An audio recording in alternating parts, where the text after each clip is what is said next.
Hi, I'm Kurt with Digital Tutors. Welcome to this course where we'll digitally paint a caricature of actor Ian McKellen. We'll begin this process by analyzing some reference photos that we'll use for the creation of our caricature. We'll also discuss some of the defining facial characteristics that stand out to us and how we can exaggerate them. From here, we'll begin the process of exaggerating these specific features by starting with a rough sketch. Following this, we'll begin to block in values and blend them to establish the forms of these exaggerated features. We'll continue by layering on additional details like wrinkles, hair, skin pores, and facial spots to bring the essence of our caricature to life. Finally, we'll add some final details to make our caricature really pop. After watching this course, you'll have the inspiration to capture the essence of any person through the form of a caricature. So with that, we'll begin in our next lesson.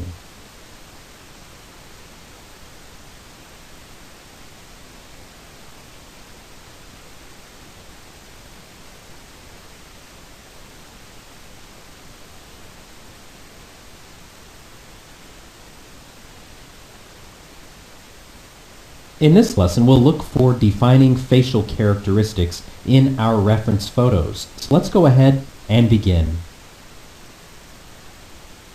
So we're going to be creating a caricature of the famous stage and film actor Ian McKellen. And so here you can see I have some reference photos that we're going to be analyzing in this lesson. And what I'm looking for are facial features that really stand out to me. And I can take these features and really play them up, really exaggerate them when we get into creating a caricature of him.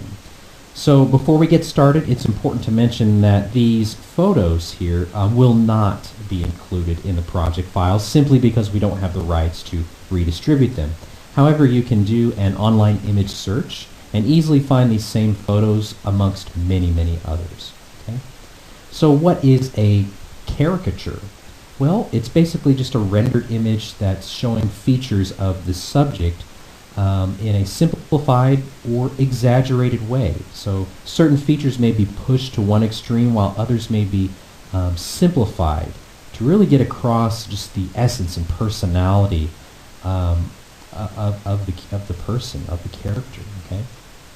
So I'm going to kind of zoom in here and we'll kind of look at these different photos here of Ian McKellen, and the first facial feature that I think really stands out to me is his nose. I think he has a very unique and interesting nose.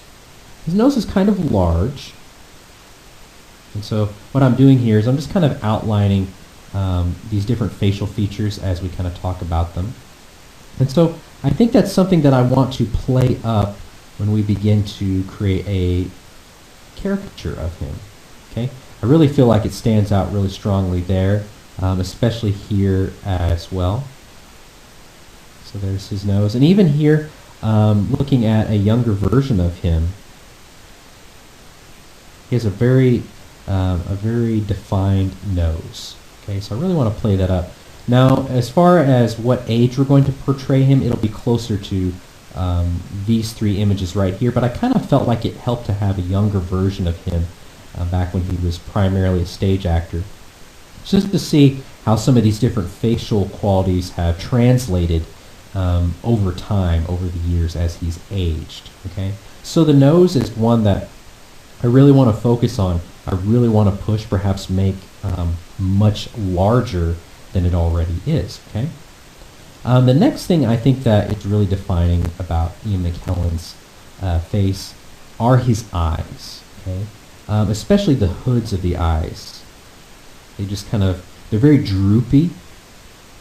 They just kind of slope down there. So really on all of these you can just kind of see that. Okay, so again, just kind of doing it, I can really see it right here. That one's really drooping down. And when it kind of comes to these three here, there's probably a few years difference between them. So I kind of feel like he's maybe a little bit older here than he is, say, right here. Okay, but we're going to be kind of looking at all of these to kind of pull from. All right. So the eyes, kind of how droopy they are, and then also he has some pretty strong and evident bags under his eyes as well. Okay. So it's in this area right here, the eyes and the nose, that I really want to play that up. Now, caricatures, they can be meant to be insulting or complimentary. There's a lot of different ways you could really portray a caricature. You see a lot of political figures in editorial cartoons that have been drawn as caricatures. You know, if a politician is being accused of, you know, lying about something, they may draw his nose really long, a reference to the story of Pinocchio, stuff like that. Okay, but with actors, like we have here, you'll often see them portrayed as caricatures in entertainment magazines, and often it's just for fun. It's just for entertainment. It's not to put down the actor in any way, and so that's really my intent here. I'm a big fan of Ian McKellen. I love his work. I'm a big fan of the movies he's in, especially, and so I really want to create something that's really fun and interesting, and this again really playing up these different facial features. I also kind of think, just kind of coming back here, he kind of has a long face, and in some ways his face is almost kind of boxy and long. That makes sense. So I'm starting to kind of see that. So as we kind of get into the overall face, you know, I'm starting to kind of see simplified shapes and forms. Okay, but again, he kind of has just a long, boxy face. He has a very defined jaw, which I think attributes to that. You can really see it right here when he's young. He looks like he's probably in his early 30s, late 20s right there. It's probably in his mid-30s right there. The photo's kind of washed out, so it's kind of hard to tell exactly. But he's pretty young right there. But again, a really defined jaw. And also, he's got really strong cheekbones. So I really want to play those up as well.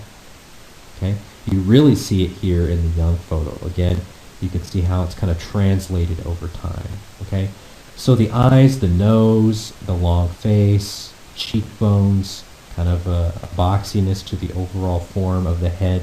These are all things that I really want to push to varying degrees when we get into creating a caricature of him. We're going to start that in our next lesson.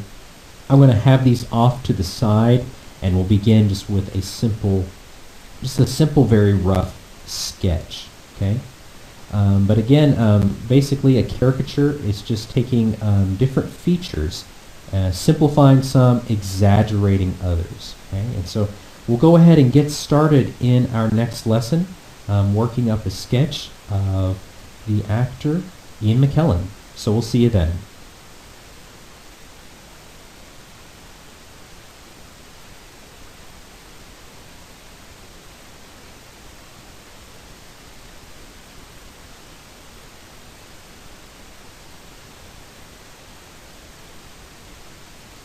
In this lesson, we'll create a rough sketch for our caricature.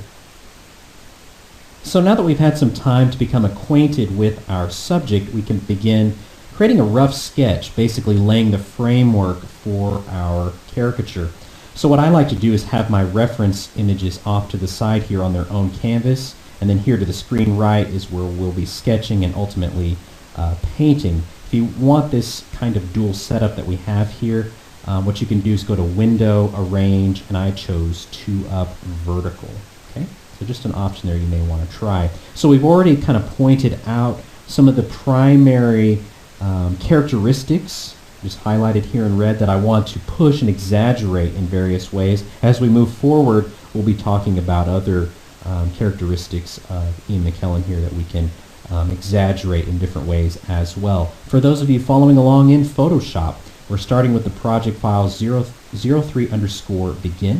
If you have a look at the layers panel for this project file, you can see we have a layer here that I've created entitled Sketch Line. So we're going to start with this rough sketch. We'll be taking a layered approach to this caricature. We'll have many more layers for the different phases of this design. So I'm just kind of getting started here, thinking about that overall shape that I see for his head. It's one that I kind of mentioned in the previous lesson. He's kind of got a long face and a somewhat boxy head. So that's kind of what I'm starting with. And I think that's important with any caricature that you sketch or paint, is thinking about the overall shape of the head and how you can kind of push that and exaggerate it. I think will be very key in getting the most out of your design. And now I'm just kind of creating a horizontal line kind of right there through the middle of that shape. If you're drawing a realistic head, the eyes are going to be right in the center of the head, so I'm kind of carrying over a little bit of that mindset even into something like a caricature, which will be very much exaggerated. So already kind of thinking about those eyes, he's got droopy eyes. I kind of started off with those little ovals there, kind of slightly angled up. So I'm just kind of sketching those in. Again, this is a rough sketch. We're just trying to lay the framework down for the design. And then now I'm just kind of thinking about how much real estate do I want to really take up for the nose. Again, his nose is another big defining characteristic, and so I really want to maximize that. I like to kind of start off with a kind of a loose circular shape for the ball of the nose, a couple circular shapes, just roughing them in there for the wings of the nose. Just kind of starting to work that nose in there. And while I do this, I'm kind of looking at mainly these three images right here, because that's kind of the age range I'm trying to capture. And of course his mouth will probably be right about here. I want to kind of, again, have his face feel very long, so I'm thinking about just kind of increasing the distance between the bottom of the nose and the top of the mouth. And if you notice, if you kind of look at really all of these images, if you look at the corners of his mouth, he kind of has this kind of faint, kind of wiry kind of smirk almost. And I kind of want to allude to that just kind of faintly. And of course, kind of coming off of that, the wings of the nose, he's got those pretty defined smile lines. So I want to get those in there, as well as other wrinkles that I see in there. And he's got a pretty strong chin, strong jaw, as I mentioned as well in the last lesson. Now, kind of working our way back up, I also mentioned that he's got some pretty defined cheekbones. They're kind of high, so I want to kind of start to allude to that as well. But already, just what little I've done here, I'm starting to kind of get the essence of the character. And of course, I don't want to forget those really prominent bags that he has under his eyes as well. That's, I think, another strong feature. It's another feature that it becomes something that I instantly equate when I think of Ian McKellen. I think of a lot of just movies that I've enjoyed him in, where those bags are really in the forefront of my mind. I'm also thinking about just kind of the size of his ears. Now, we didn't talk about the ears in the previous lesson, but as we move forward, I'm also thinking about other characteristics that he has that I want to push further. If you look at these images, this one right here, really all of them, I mean, his ears really stand out to me. Even in his younger form here, his ears are a pretty good size, so I really want to kind of play that up. Just kind of roughing those in, making them a lot larger here for my caricature. Normally the ears would line up at the top of the eyes and the bottom of the nose, but I'm breaking that rule and making them just a lot larger. And then of course he's got some interesting eyebrows. They're kind of bushy caterpillar eyebrows. Kind of working those in there. I think those will be kind of fun to play with. Also kind of thinking about just some of the forehead wrinkles that he has there. And he's got some fun kind of wispy hair in some of these images here, namely these two right here. So I kind of want to kind of play that up eventually when we get into kind of refining the hair, painting it as we dive deeper into the course. And we'll go ahead and kind of give him a neck, of course, so he's not just a floating head.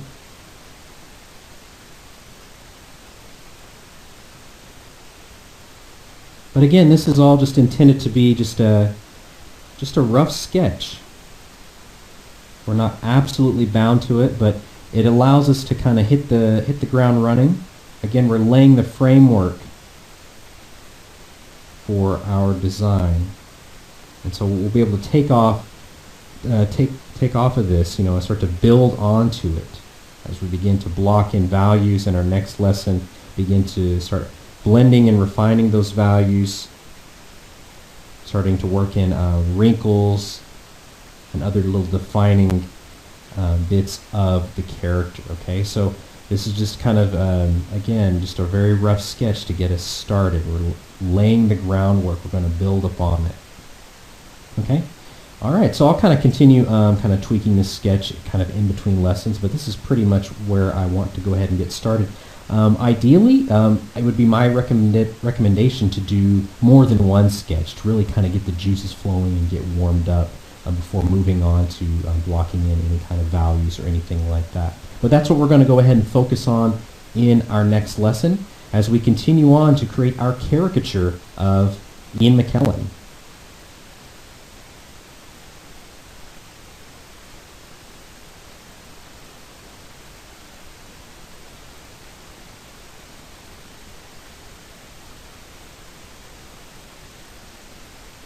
In this lesson, we'll build upon our sketch by blocking in values. So now that we have our sketch for our caricature of Ian McKellen, we're ready to begin taking it from something that feels very two-dimensional and flat to something that starts to feel more three-dimensional, that has a stronger sense of form, and that'll be by blocking in values. And when I say values, I mean your darks and your lights. And we're not going to get into coloring this caricature in this course. We're going to stick to grayscale. I really just want us to focus on really building out these forms for these different characteristics, these different facial features that we've exaggerated, just nailing down those forms and rendering them as best as possible. Okay? So before we jump headway into that, the first thing I really want to do is change the color of the background to something other than white. White can often be very jarring to the eye and kind of distracting when you're trying to work in shadows and highlights. So I'm going to grab my paint bucket tool from my tool panel over here, and let's go to our swatch panel. I'm just going to grab a darker gray, and I'm going to fill in the background layer. You'll notice I've got another layer here which I've added and titled base. And so I just want to put a base value over the entire caricature sketch that we have here, kind of a mid-tone value, something not too dark, not too light, that we can build upon as we work in additional shadows and highlights. So I'm going to grab my brush tool. I'm just going to right-click over the canvas, bringing up my brush preset picker. I'm going to use this hard round default brush. We'll go ahead and take up the size. And let's go back to our swatches. I'm just going to use a 50% gray swatch. That'll be a nice mid-tone value for us to use. And let's just go ahead and start roughing that in. It doesn't have to be pretty. And again, it's just a good mid-range value for us to build upon. We'll be able to work in our shadows and our highlights, all the varying values for our caricature with just a little bit more clarity. Okay? All right, very nice. And so as we start blocking in these values, it's going to still be meant to be very rough, kind of like our sketch. So when I do that, I like to go ahead and take my brush tip and flatten it down. I like to angle it. Kind of gives us a nice chiseled kind of look. Still using the hard round brush. If you're not seeing this option to do that right here in your brush preset picker when you right click and bring it up, that's because they've added it in the newest version of Photoshop CC, which is what we're working in. Typically you would go to your brush panel under brush tip shape. It would be right there. While we're in our brush panel, I want to go ahead and turn on transfer. I'm using a Wacom Cintiq with a stylus, so I want to take full advantage of that. And so in doing so, I want to have pen pressure set to both controls for opacity and flow so that I can dictate the opacity and flow based off of how much pressure I apply to my screen. Switching to black as my foreground color, we'll go ahead and jump to our value blocking layer that I've added. And I like the lighting setup of this image right here. I think it's got the strongest lighting of all of them. Just has a little bit more contrast. So I want to kind of reference that. Doesn't mean we're matching it, because obviously it's not going to be matched exactly, because we're creating a caricature over here. We've exaggerated a lot of features, but we can kind of pull from it. Okay. So what I'm doing right now is I'm just kind of blocking in some shadows. And you can tell I can dictate kind of these values, the intensity of some of these values based off of how much pressure I'm applying with my stylus. Okay. So I'm just kind of looking around some of these different areas, kind of here on just the right side of his face, or the left side of his face with the screen right, rather. And I'm just kind of working in some of those different areas. And so again, you don't want to spend a whole lot of time on any one area. You just want to kind of work around the entire image and just kind of start roughing this in. Okay, we're not at a point right now where we're trying to blend anything. We'll kind of start doing that in the next lesson. But this is just an opportunity to kind of start getting a sense of how you want your lighting to be, where you want those darks in your lights. So I'm just kind of working my way around here, kind of studying different areas.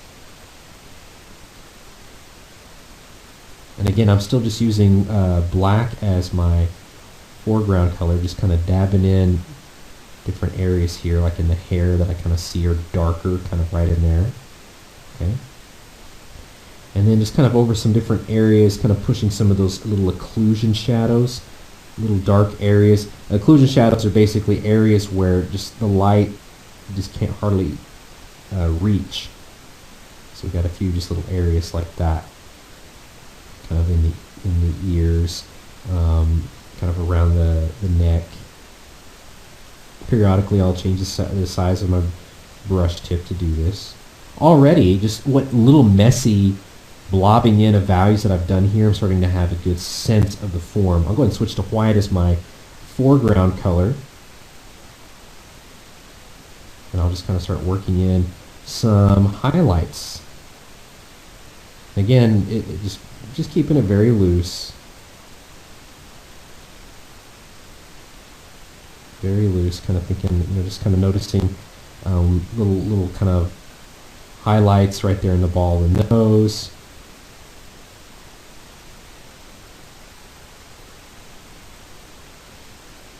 Coming here around just on the ear, kind of working in some of those little highlights. Kind of a strong highlight kind of right there on that cheekbone, so I want to kind of carry that over to my exaggerated cheekbone. So again, the more values you start to kind of work in, the more you'll start kind of sampling just by holding down Alt on your, whether it's on your keyboard or an express key on your tablet or Cintiq. And so thus the entire image becomes your palette once you get in a lot of these values worked in. Okay. But already we have something that feels a lot less flat than it did just a few minutes ago.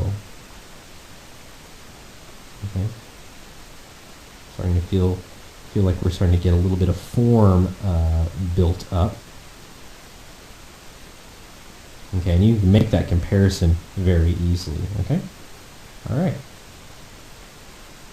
All right, so now that I've kind of got a lot of these values blocked in, what I'm going to be focusing on in the next lesson is kind of taking just a lot of these values and start focusing on different areas to start tightening up the form. We're going to start blending values. So kind of stick around, and in our next lesson we'll go ahead and focus on blending values and continuing on with our caricature of Ian McKellen. So we'll see you then.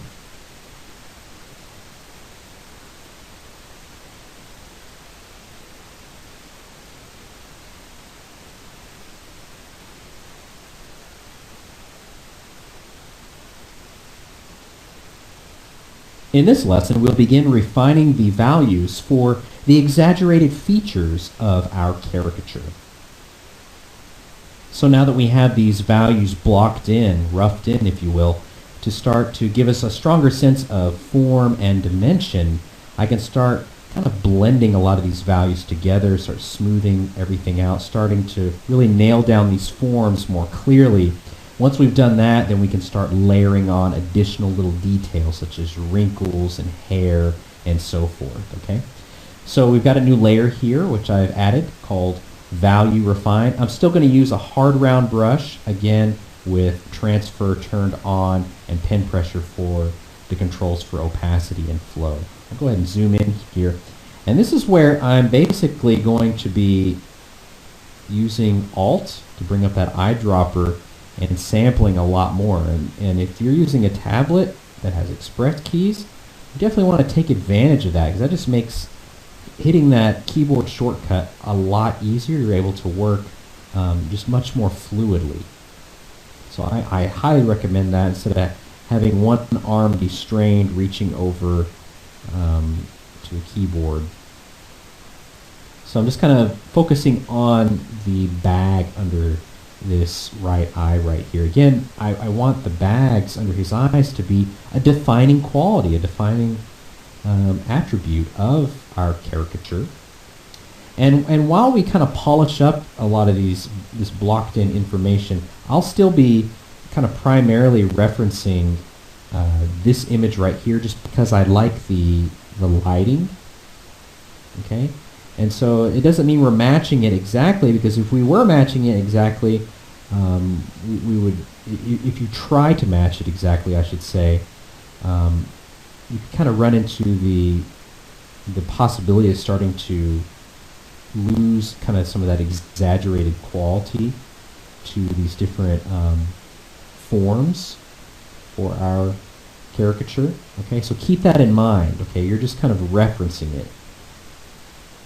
It's very easy to slip into that mode when you're looking at something to start to match it exactly, and then the next thing you know, you're pushing away from the overall shape and form that you were and you initially sketched in. So that's basically what I'm trying to get across, is just be mindful of that.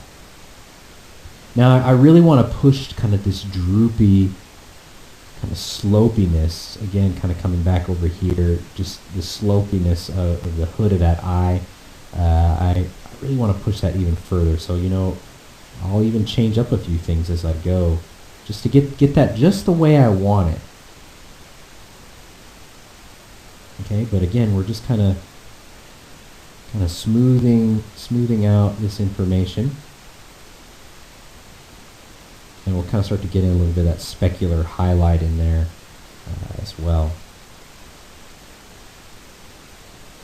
And you'll notice that as I sample, none of these values, even though they might appear to be completely white, if you look at my foreground color over here, whenever I sample a lighter area, it's never pure white. And I know that we're not going to be getting into coloring this caricature. I just want us to stay kind of focused on getting these forms down as best as possible. But if you have an area that's completely white, when you go in and try to color over this information while trying to preserve the values, it won't give you the best visual result. Because you're going to be using some different blend modes to color this, right? If that's something you do choose to do. One of the primary blend modes you would use would be the color blend mode. And so if it's something's completely white, it's not going to register as well. So you really want to reserve anything like that for just an absolute, strongest little highlight, like a specular highlight or something like that. Okay. And while we're still kind of talking loosely about that topic, we've got a course in our library where I talk about just how you can take a grayscale painting and color it without losing all of your values. Okay, so definitely check that out if you haven't already. It's I think a pretty useful one. I'm just kind of working on getting these little kind of puffy areas just under the eyes, getting the bags of the eyes kind of nailed down. That's kind of my focus right now. Again, his eyes are really a defining element of him. I really want the hood of this eye right here to feel like it droops over it, so I'm pushing the highlight, kind of like what you see right there. Really kind of pushing it to make it feel like it hangs over the eye rather than being flat or even with it. So definitely thinking about that.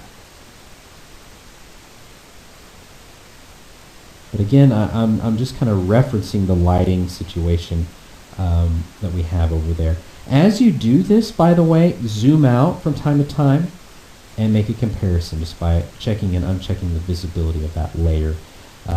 It's great being able to zoom really close in when you're painting digitally. However, you run the risk of becoming somewhat tunnel visioned. You can get so wrapped up in a small area, you lose sight of the bigger picture, and at times that can give you the visual result that you don't want. So it's good to zoom out and kind of double check everything. But again, I'm just kind of trying to kind of push the overall kind of droopiness of those eye hoods, those eyelids. Okay. And it's kind of dark underneath them, so I'm kind of maintaining kind of a darker shadow right in there. And again, everything's not going to be perfectly smooth, but I just want to blend all these values so that when we start layering on lots of additional details, they're not going to become muddied by all the roughness that we have here. Okay, if that makes sense. So kind of working in, again with this nose is almost a cornerstone of his essence as a caricature. So I'm really trying to get kind of that roundness to the ball of the nose. So I'm really kind of pushing that shadow kind of underneath. Really kind of tightening it up there.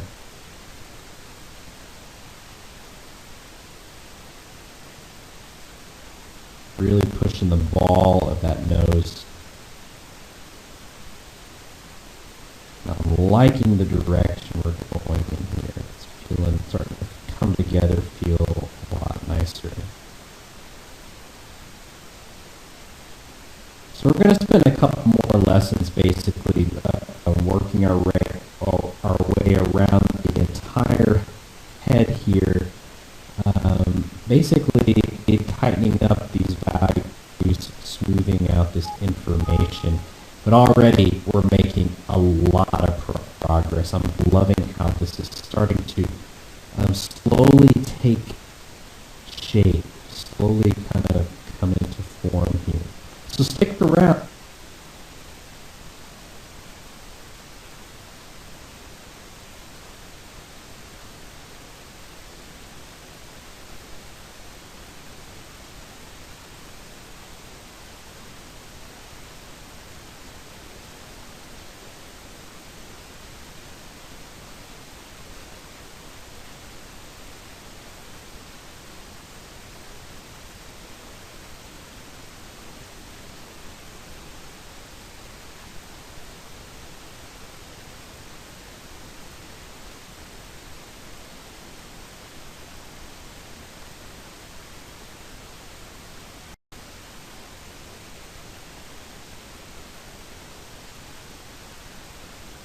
In this lesson, we'll continue to blend values for the facial features. So we left off in the previous lesson where we had started to kind of polish up the nose. Again, we're just continuing on taking all of the blocked in values, just all these rough areas we blocked in, and we're just kind of starting to just polish it up, blend them together, and the main focus here is really just to focus on these forms, these exaggerated forms, and getting them to look the way that we want. So, as I mentioned in the previous lesson and before, I want his nose to really be a strong characteristic that really stands out, that really defines him, because that's again coming back to our reference photos. That's something that really sticks out to me when I look at those images, when I think of this actor. Okay, so I'm still kind of addressing the nose, just kind of taking a lot of these different values and just kind of sampling and polishing it, and just trying to really nail down this form. Now we have some other courses in our library where we just kind of talk about just the fundamentals of when it comes to values and shading and lighting, stuff like that. And so if you're kind of struggling with doing this, with really kind of getting the lighting to look the way you want, you may want to kind of visit one of those courses where we kind of get into breaking it down a little bit more simply when it comes to working in shadows and highlights and stuff like that. But again, I've been just kind of referencing this image right there, just kind of loosely referencing that as far as kind of how I want the lighting to look for our caricature here. Okay. And I noticed he kind of has a little bit of a slight line right there. And with these little faint lines, it's really easy to make them a little too dark, too intense. So again, that kind of comes back to just zooming out, kind of seeing how everything looks a little bit more holistically. Kind of moving on now just to the kind of lower part of the face, kind of the mouth, the cheeks. Again, with the cheekbones, I want them to be pretty strong. This particular image doesn't really convey that as well as this one and this one right here, and you can really see again those cheekbones in his younger form. So I kind of want to push the shadows underneath these exaggerated cheekbones that I have here just a lot further.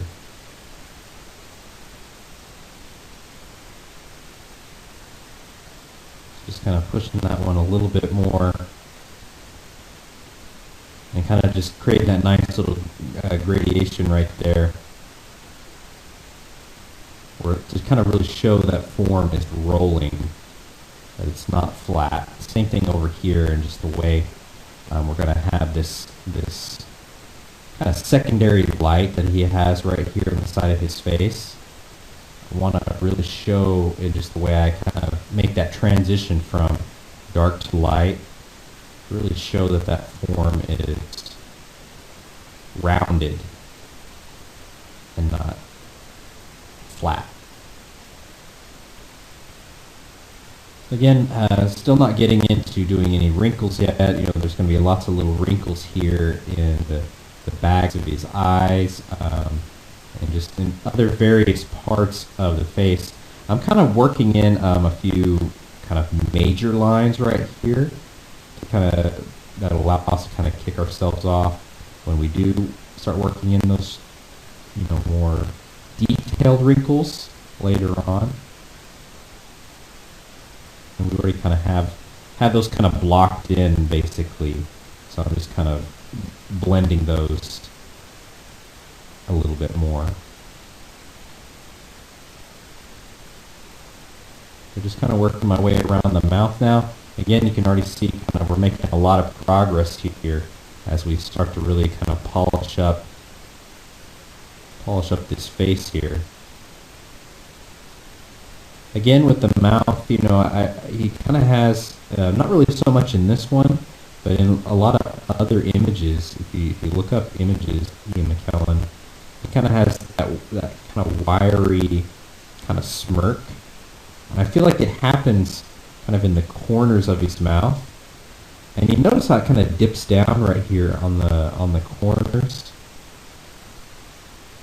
Kind of right there on the right where, before we get to the corners, just kind of right here, kind of pulling that skin down just a little bit more, I think helps.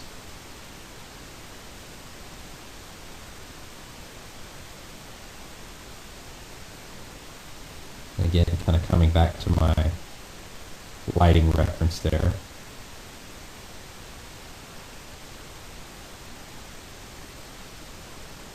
So yeah, just holding down, just hitting Alt on my Express key, and just continually sampling. You can see that little eyedropper just continually popping up.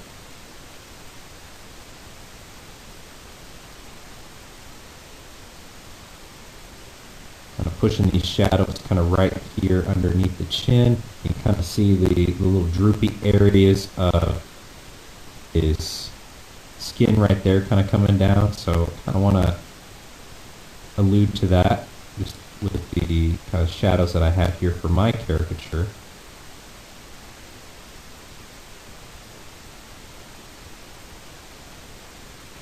Alrighty, this is feeling much nicer. Just kind of zooming out here, and I'm liking how that's looking.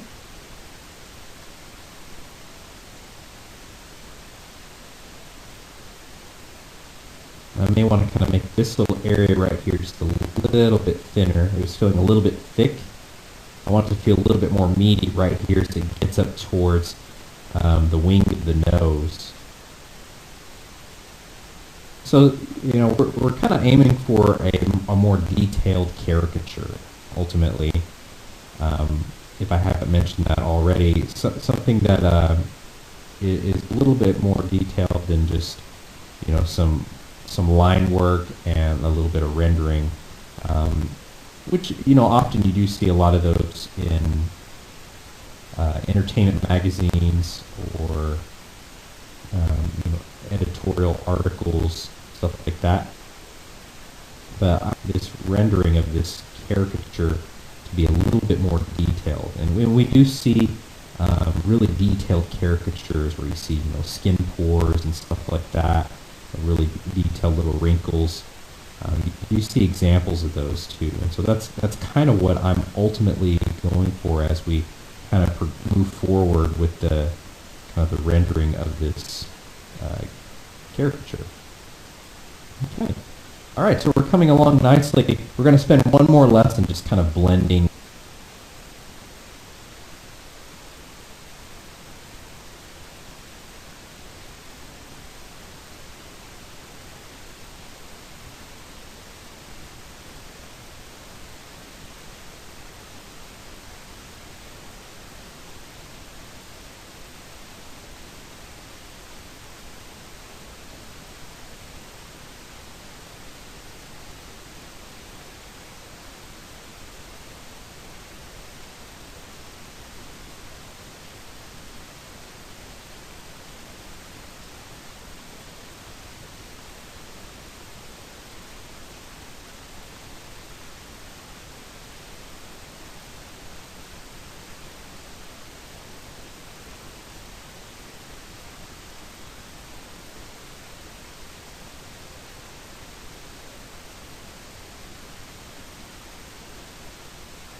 In this lesson, we'll wrap up our value blending. All right, so just continuing on here to take these rough values and just kind of polish them up even further.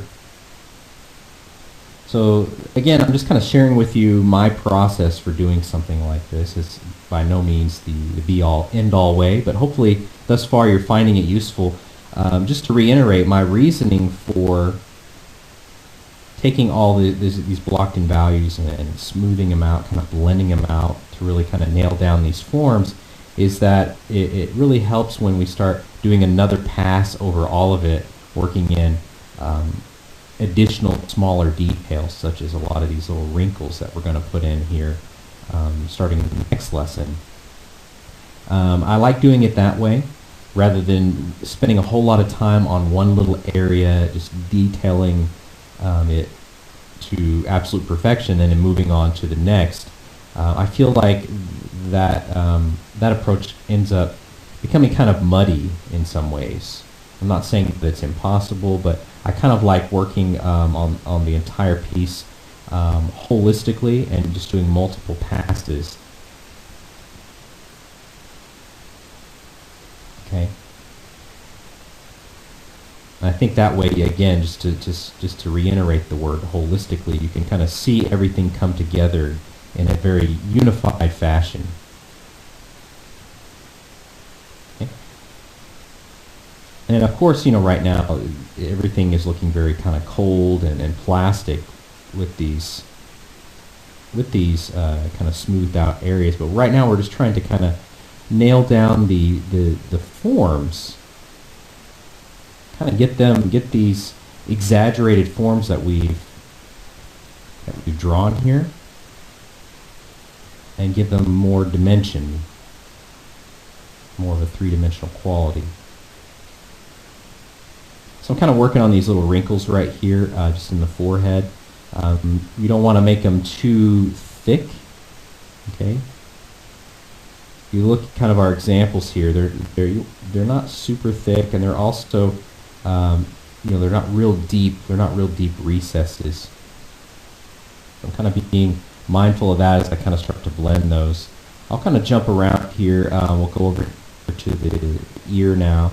We'll just kind of start to make that a little bit more clear that it is an ear.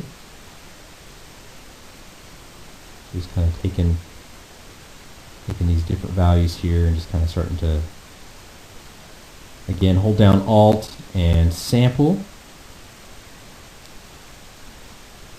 And just kind of blend those to where you can kind of start to see the inside of that ear just a little bit more clearly.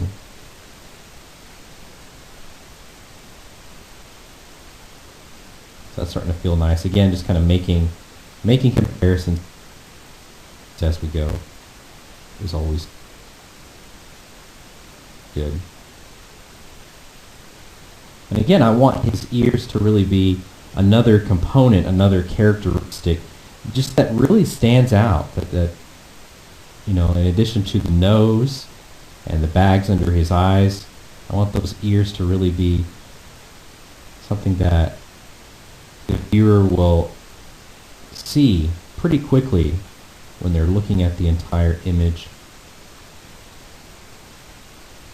And they'll hopefully associate that with the person in real life. Because again, if we look at those reference images, I think he's got some pretty good side ears. Okay, so that's feeling pretty nice. Just kind of smoothing that out. I'll go ahead and kind of come over here to the opposite one. Just kind of taking these values here and kind of still putting into account just the lighting. You know, I may want to kind of darken this area over here just a little bit more. I feel like we kind of got that just a little bit bright.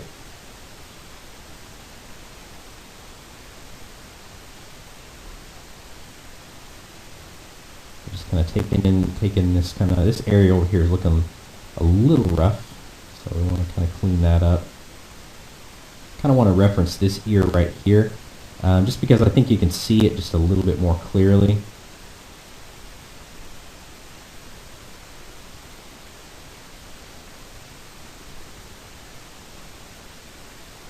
kind of coming through there and kind of defining those folds just a little bit more clearly there.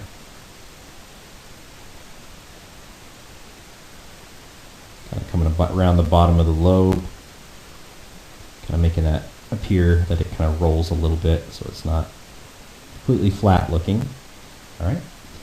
Let's kind of move on to the hair. The thing with hair, if you look at this example right here, if you kind of squint your eyes, you'll no longer see the individual strands of hair. The thing with hair is it tends to clump together. Okay, and so if you know that much, then you can focus on creating basic shapes in the hair to start with, and that's going to basically lay the foundation for you to get the form of the hair down the way you want, and then we'll be able to make another pass later on. We'll have a lesson where we just focus on the hair, and we'll start working in just brushing in individual strands to really kind of make it feel like it's hair.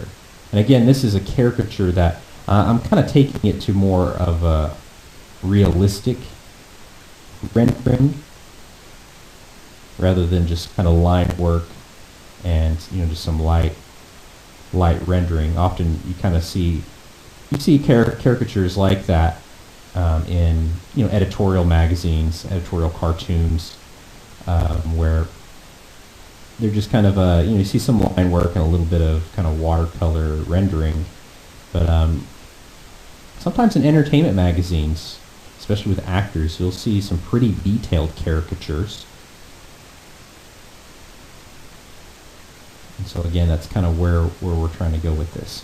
So you can kind of see I'm just kind of focusing on having the hair be in these kind of clumps. Now obviously it looks real kind of unnatural looking. It looks like he's wearing a solid mass on his head. Okay, but again, we're kind of laying the foundation, just kind of focusing on having some major clumps, some major masses in there to work with. All right, that's feeling pretty nice. And I'll kind of start to kind of polish up the little bust here that we have. With the bust, I'm not going to get overly detailed. I want to keep it pretty simple. Again, coming back to the whole premise of what makes a caricature, where you have a lot of things that are exaggerated, but then you also have some attributes that are simplified. This is what we want to do with the bust. We don't want to draw a whole lot of attention to it, and that's really why I kind of sketched it smaller to begin with, because we want the focus to be on the head and not the bust. And you'll see that with a lot of caricatures, even in examples where you see the whole entire body. So just kind of smoothing out some of these values right there. All right, very nice. So in our next lesson, we're going to move forward. We're going to jump on to adding just little bitty wrinkles throughout the face and really start pulling out a lot of detail. So stick around and we'll see you then.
In this lesson, we'll begin the process of applying detailed facial wrinkles. So we spent a few lessons basically just kind of blending our values um, to really bring attention to these different forms that we've exaggerated, these different characteristics that we've pushed to a certain extreme. So things like the nose, the eyes, those are going to be some dominant characteristics for this caricature. And then of course the ears and the cheekbones and just other attributes of the head. So just wanted to spend a little bit of time just kind of sharing with you my process on doing that. In between lessons, I kind of cleaned up edges and just kind of polished up a few little areas here and there, mainly just with the bust, just kind of sharpening that up a little bit. Again, I didn't get too overly detailed with it because I want to keep the focus here on the head. So we've got a new layer here which I've created entitled Wrinkles. I'm going to go ahead and zoom in here. And I'd like to go ahead and start with the eyes. We haven't touched the eyebrows yet. We're going to save that for another lesson following the hair. So again, we want to look at our reference images here. And you can see he's got some little wrinkles on the bags of his eyes. So I kind of want to start with that. Okay? So I'll just kind of sample starting with just kind of some like a darker value right there. And I'm still just using just a hard round brush with transfer check mark in the brush panel. So what I'm doing is just kind of looking at our image over here, and I'm referencing that and looking at some of those little wrinkles that he has under his eyes. And I'm kind of starting to just faintly work those in. Okay. And again, I think once we start working these little details like this over all of these main forms that we've kind of defined, you'll really start to see just the essence of the caricature start to bloom. It's these little details that now start to take a lot of that big information and it starts to kind of pull it together.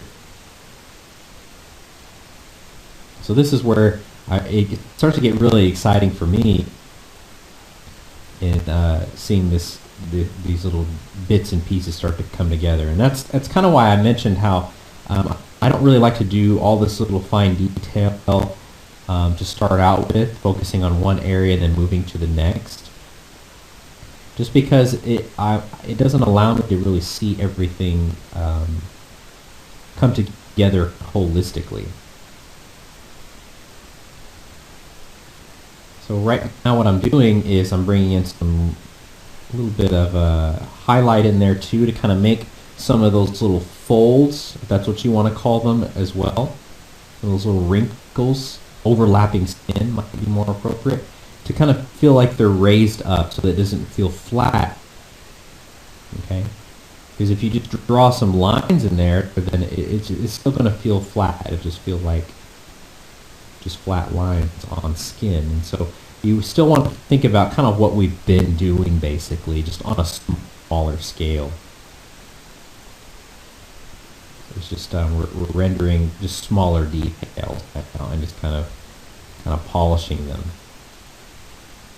And then again, this is another situation where you really want to zoom out to kind of see how things are looking, because it may not be quite kosher to what you want. Again, I say this in a lot of my courses actually, that you know, working digitally is fun. You can get really detailed, zoom in really tight, but you can also become kind of tunnel visioned. You spend too much time in one area without taking a step back, kind of a virtual step back, if you will, to kind of see just how everything is coming together. And as I do this, one thing I'll notice is that maybe these values in here are getting a little too dark. I don't want them to feel like they're chiseled in. I still want it to feel like, you know, soft tissue. So that, that's just kind of another thing that I'm thinking about and focusing on. Okay. But so far, I'm liking just kind of where we're headed. Kind of looking at just other little wrinkles that he has off to kind of the side, kind of like some crow's feet, I believe is what you would call that. I'm kind of starting to work that in. And again, I'm just kind of thinking about the shadows. I kind of work them in very lightly, and then we kind of build up on them over and over as needed.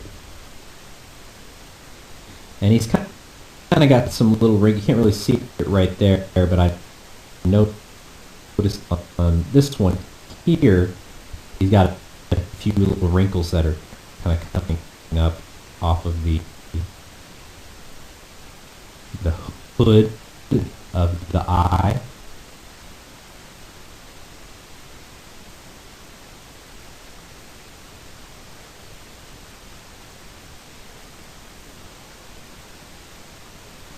I'm kind of working those in there. Kind of pulling down some of this part right here. Make it kind of feel like you got some deviations right there. That's feeling pretty good. And already, if we make a comparison, I feel like we're really starting to push that caricature just by adding these little bitty details. I think it really is adding a lot.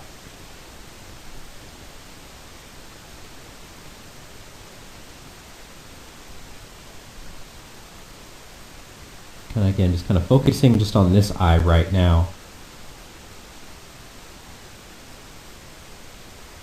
In our next, so we're going to jump over to the opposite eye, and we'll do the same thing.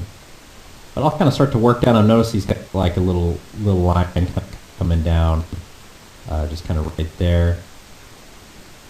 And again, I'm thinking about that secondary light source. So I want to think about if that's kind of a groove in the skin, you want to think about, well, how does the lighting affect that? So kind of working something in like that. And again, these are images that I'm just referencing. I'm not making the wrinkles exactly 100% like what you see in the images. It's just something to pull it into our rendition of this person. Again, we're creating a caricature, not a accurate portrait. So you keep that in mind. I think that's important to think about as well when you are doing something like this.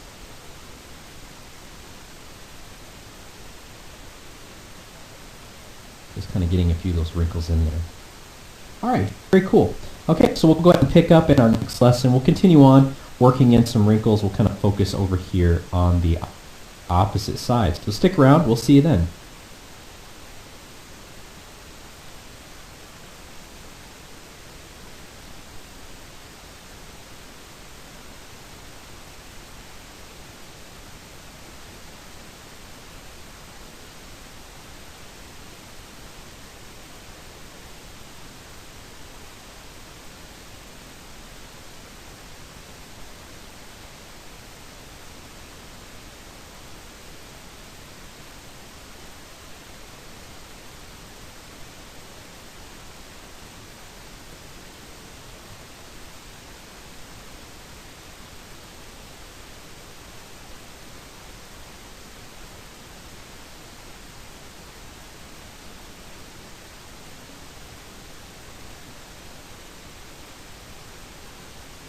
In this lesson, we'll continue to work in facial wrinkles. All right, so just continuing on here, but before we jump to the other eye, I was kind of noticing that this area right here felt like it was a little bit too sunken in.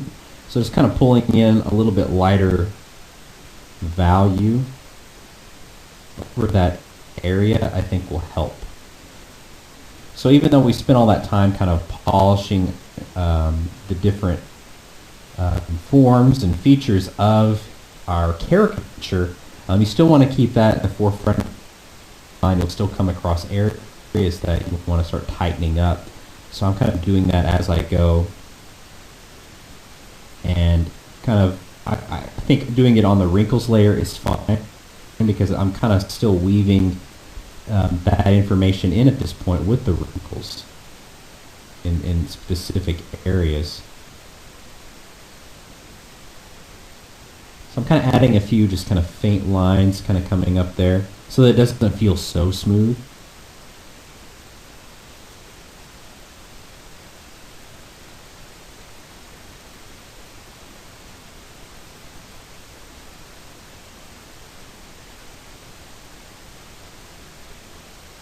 Just kind of working some of that in there.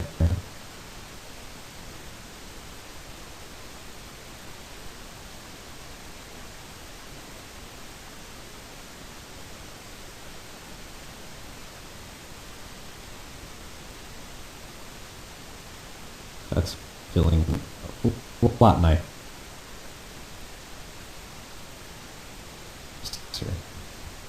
Okay, and I may want to kind of soften that just a little bit. But overall, it's feeling good. Okay, we'll jump over here to the opposite eye. We'll come back to this eye periodically. But again, just kind of referencing over here, I kind of want to do the same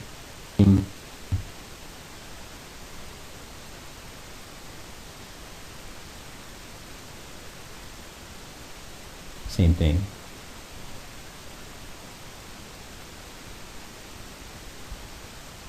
Really want to emphasize sloping that hood over the eye. That's I think again a defining characteristic.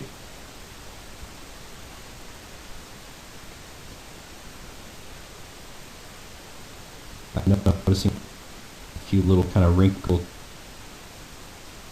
just right in there. There's some kind of trying to emulate that. Again, and we're not trying to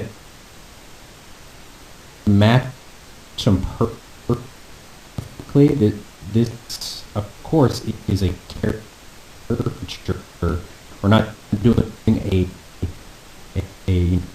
hyper-realistic portrait or anything like that, but just kind of trying to pull in similar elements as to what you see on your reference image is important. Just kind of faintly working in these folds of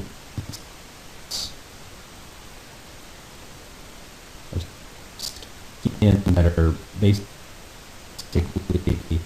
that all make up the bags under his eyes. I'm just kind of faintly working those in.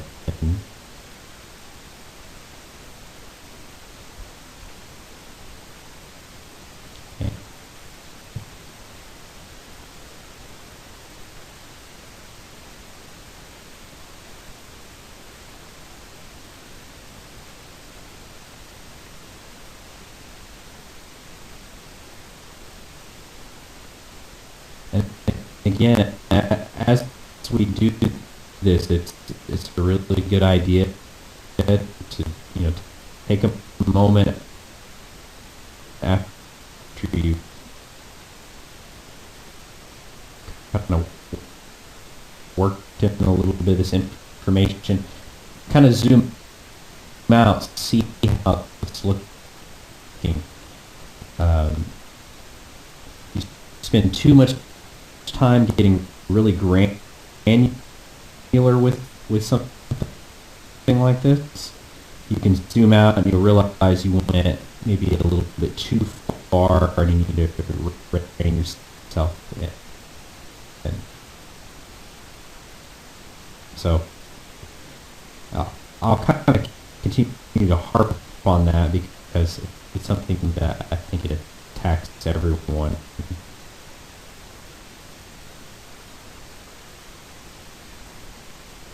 We get kind of consumed with getting some little detail like this, just looking exactly the way we want.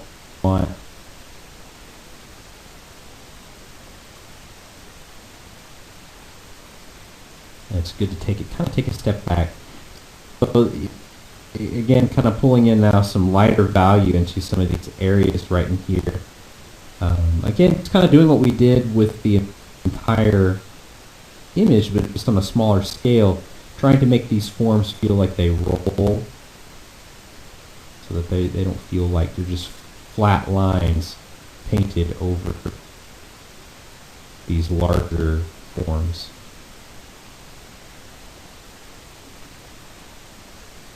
Already that's starting to feel pretty nice. Again, just kind of making that visual comparison. Another thing to think about under the eye is this little area right here, the bottom eyelid. We don't want that to appear perfectly smooth. You can kind of see some little deviations just very faintly on some of these different images. So I'm kind of doing a little bit of that there. We could even get in a few little kind of eye clusters, like skin cluster, I guess would be the term. Little bits, whatever you want to call it, just kind of right in here. And I think that'll kind of add to the wrinkles in the eyes.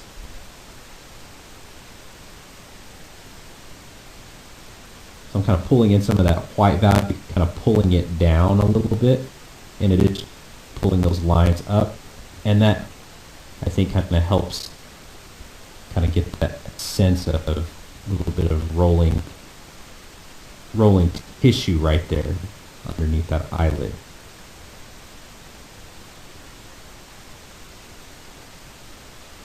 Again, just kind of taking a step back there. Liking what I see so far. Pretty happy with it.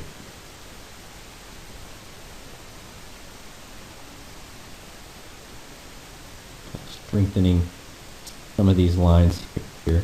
And again, if it feels like it's getting a little too dark, I don't want it to feel like they're chiseled in. You may want to kind of start to lighten up certain areas. Just kind of rein them back in.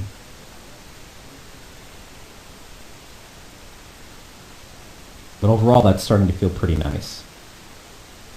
But what I love is I really feel like it's taking that very plastic kind of cold form that we kind of established there. Again, we were just focusing on getting these forms to kind of look the way we want by blending those values. But now we're really starting to breathe life into these forms with these little details. It starts to bind everything together, starts to pull everything together. And that's where your caricature, I think, can really come to life when you're doing something that is a little bit more detailed when it comes to the rendering. The little details take all the big stuff, and it just all kind of starts to come together. And you can really pull out the personality, I think, of the person, just the essence of them. Kind of see a faint line right in there. I'm kind of playing that out just a little bit more. I don't want it to be too dark. I'm kind of working that in. Also kind of thinking about, you got a kind of a faint line kind of comes across right here.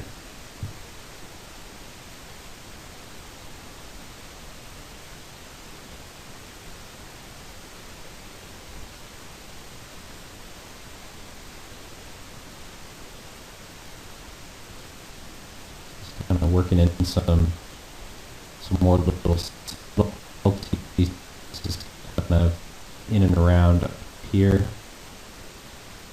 Later on in the course, we're going to be talking about like skin pores, little skin spots that we can work in, and some really nice little touches that are going to pull all these little detailed wrinkles that we're working in, just pull them together much more effectively. Kind of coming up over here to the side, kind of working in a few wrinkles that I'm kind of seeing.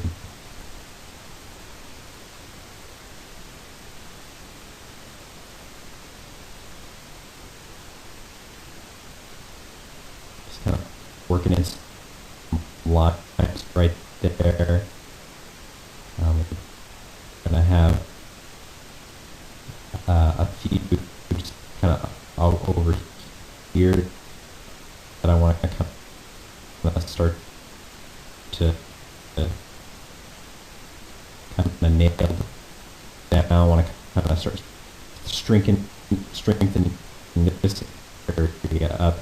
I notice he's got another kind of fine line right there that I kind of hinted at earlier when we were kind of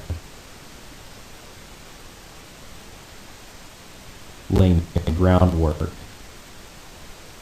All right, but again, just kind of making this comparison, I think we're making a lot of progress. We're really starting to breathe the essence of our caricature into our design here. So we'll go ahead and continue on in our next lesson, spending some more time with the wrinkles.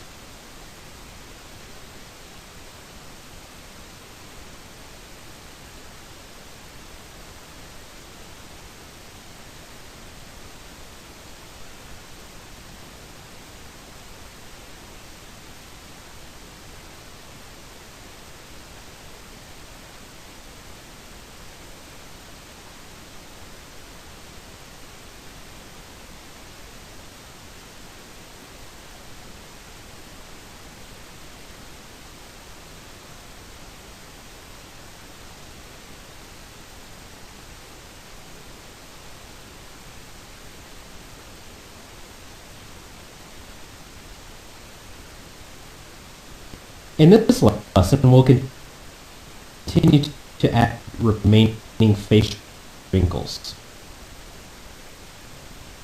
So let's go ahead and make another comparison just really quick. And again, I can see how just adding these little bitty details here really is starting to pull everything together. We're starting to see just a lot of the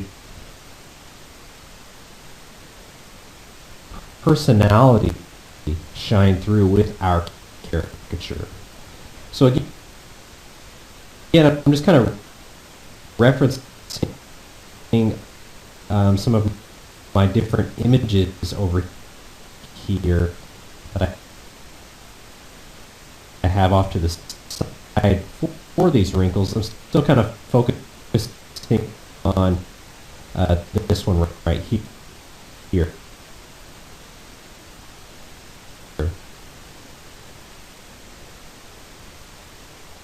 Okay.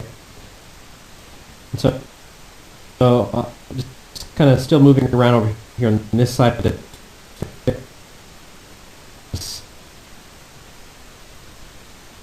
Continuing to kind of work in these wrinkles here and really kind of refine them. Now, I'm just kind of looking at these wrinkles over here as reference. I'm not trying to match them,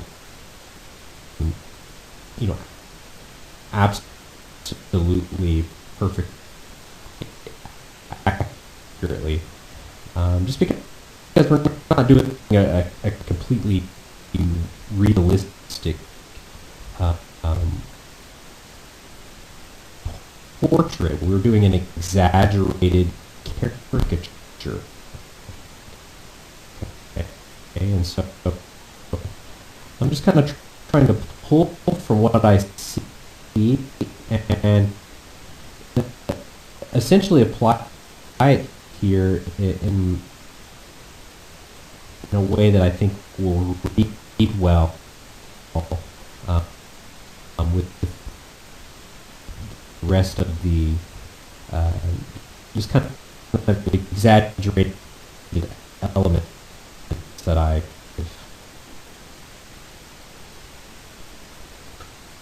created. And even with these wrinkles, you can think about even how far do you want to exaggerate them. Often, if you've ever seen older actors that have been portrayed as caricatures, sometimes they'll be drawn in a fashion that they actually look older than what they really are. Even a good example would be take an actor that's been playing a specific role for a really long time, and you'll read an article about how it's time for them to maybe hang up their hat and pass on that role to someone else, and they'll kind of show that actor as being drawn as a caricature, looking far older than probably what they really are. So that's something to think about when you're creating your own caricatures. Think about the actor or the person that you're drawing,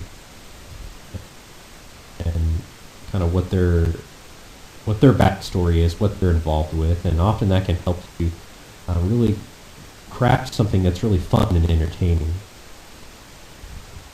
So I'm just kind of tightening up some of these wrinkles that I kind of see over here. Again, thinking about this secondary light source that we have, I'm kind of mimicking that from the reference.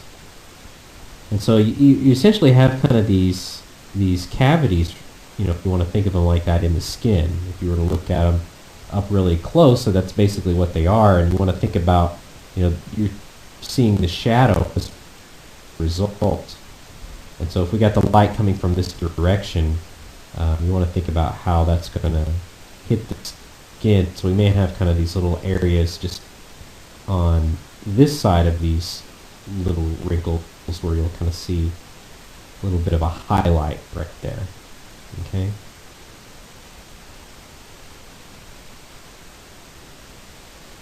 And just kind of softening the edges of some of these to where they don't feel super harsh. And again, just kind of zooming out, making a visual comparison to see how things are looking. So it's feeling pretty nice. Okay. I like this little kind of line that comes right down there off of that smile line that he has. So I want to kind of try to have something that kind of mimics that, feels kind of familiar to that. I might have that come down just a little bit further, but something like that. And then a little bit of a highlight there, thinking about the direction of the light coming from up here. Just kind of how that might look. And then he's got some interesting little wrinkles, little divots in his chin. I might want to kind of think about also trying to emulate.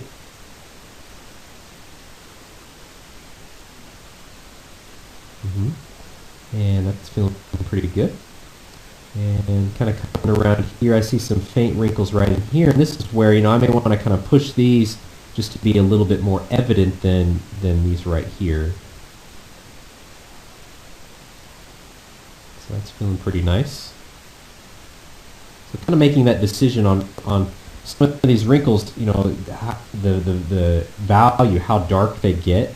You want to kind of think about, there's some that you want to make more evident, to really kind of suggest the age.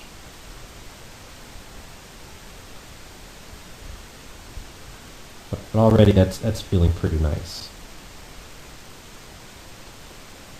I'll go ahead and have a look at another image over here, making sure I grab spacebar and holding it down so I can pan. And I kind of like some of the lines that I kind of see over there on the side. We already are kind of starting to have some of the main ones worked in there, but I may want to kind of push another kind of wrinkle right kind of in here. Kind of see how that's looking. And you can even see kind of a line kind of coming off of here. I may want to kind of work in a little additional, just some additional darker value kind of coming off of that smile line right there. Okay. So I'm just kind of analyzing the image as a whole now and kind of seeing where I can push more wrinkles in. Coming back to this one, I kind of like how we can see a few wrinkles on the earlobe. Just kind of working a few lines right there.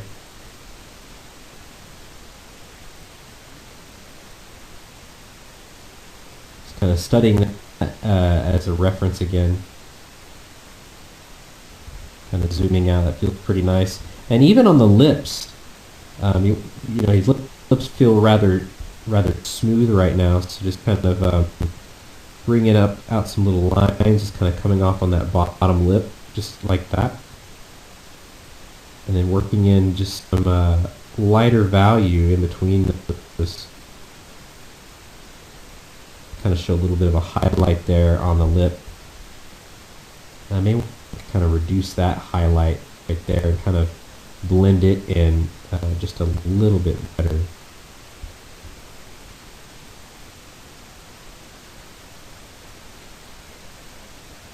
All right, very nice. Just kind of again making another comparison just overall. So I think just what little we have here really adds a lot to just again the essence of the caricature. Okay, really breathes just a lot of life, and we can continue on.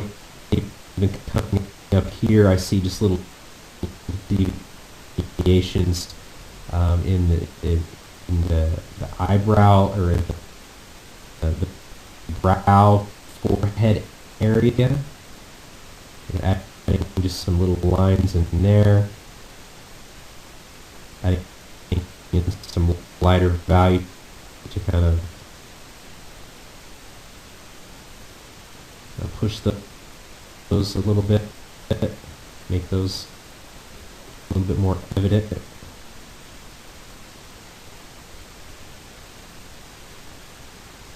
All right, feeling pretty nice. We're going to go ahead and shift gears in our next lesson and start focusing on the hair. We're working in a lot of little fine strands of hair, kind of like what you see here.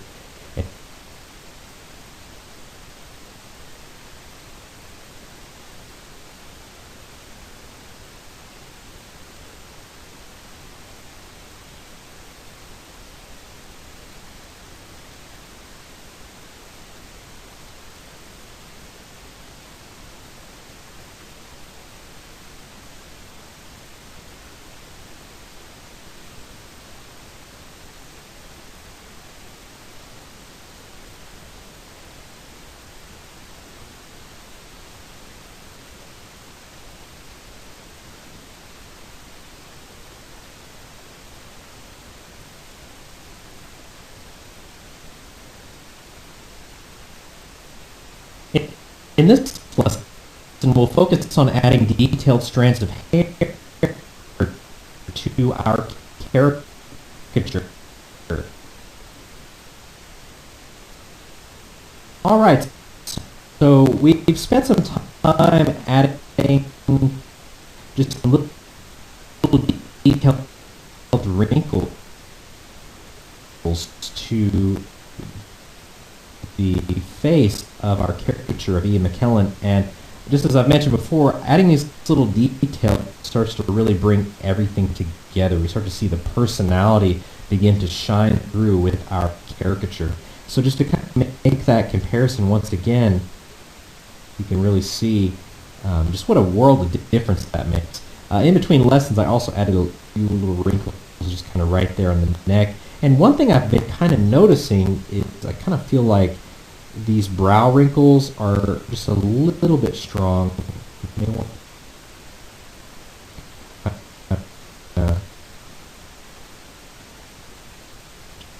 Just sample from around them and just kind of soften them up just a little bit.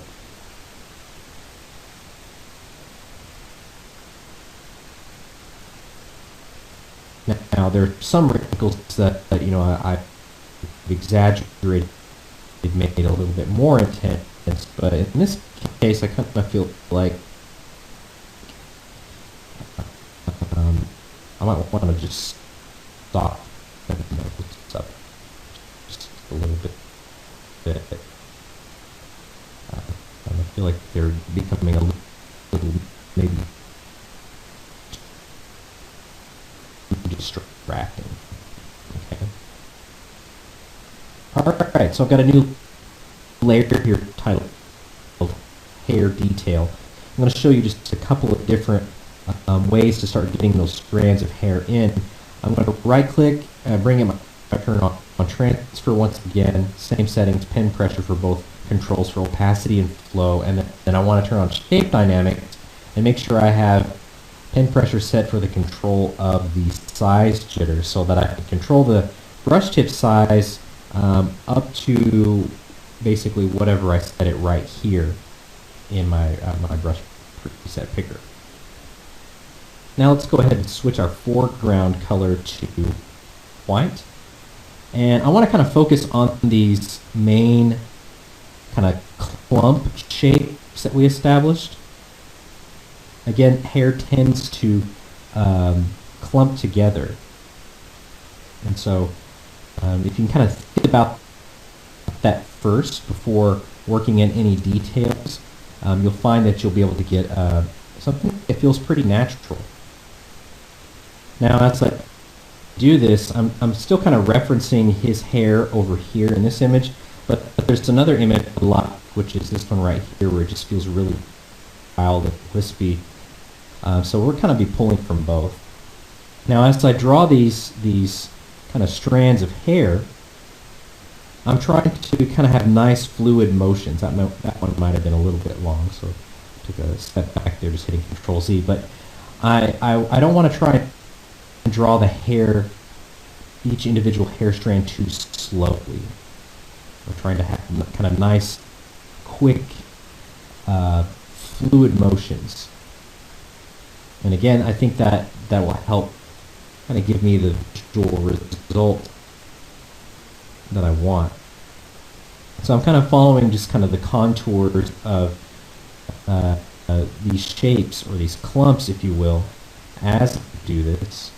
I'm not only kind of going over the shadowed areas, which kind of creates a sense of depth, but also focusing on just these clump shapes as well, giving them extra attention, really, layering on these strands.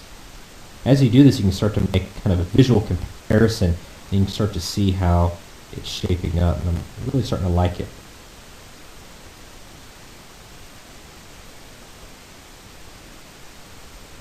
So later on, we're going to switch to a different brush, just another default brush. In Photoshop, I'll kind of talk to you about how we can change a few settings in the brush panel to kind of allow it to give us the little strands of hair that we want. Kind of focusing on kind of this little wisp right here. That one there as well, I've been kind of paying attention to. So kind of pulling from that just to kind of get a little bit of inspiration. And I really like how I've been kind of wisping it out just right above the ears. I really think that adds just to the personality, of our Ian McKellen caricature. So as I start to get more of these layered in, I'll kind of start to have some rogue hairs kind of going in different directions. If you look in here just pretty closely, you can see that as well. It's not perfectly combed hair by any means. So that kind of adds to a lot of the fun and interest. Even some smaller little hairs kind of coming down to just the sideburn areas. Okay, so let's go ahead and kind of change to another brush now. I'm starting to like how that's coming together, how that's looking. Kind of working in a few more there, but if you go ahead and right click, bring up your brush preset picker once again, I'm going to use one of our natural bristle brushes, and I think these were implemented in CS5 of Photoshop. But anyways, I'm going to go ahead and use this one right here. So the natural bristle brush, it basically responds to how you tilt your brush. I'm going to go ahead and hide this preview right here just so it won't be in our way. Now, I don't want it to respond to how I tilt my stylus. Again, that's what it's going to do to kind of give you a natural brush stroke like you would if you had done this with a traditional medium.